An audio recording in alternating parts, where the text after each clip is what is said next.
से खाइले हेले जीर्ण नहीं करि पारले। इटा सेंटेंस रे केनता कहमा ही ate but could not digest.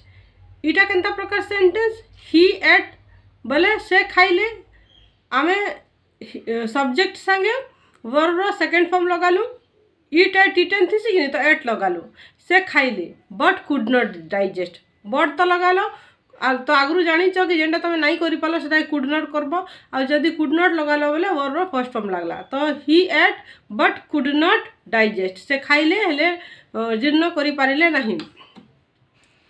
I played but could not win मु खेलिली हेले जीति पारिले नहीं।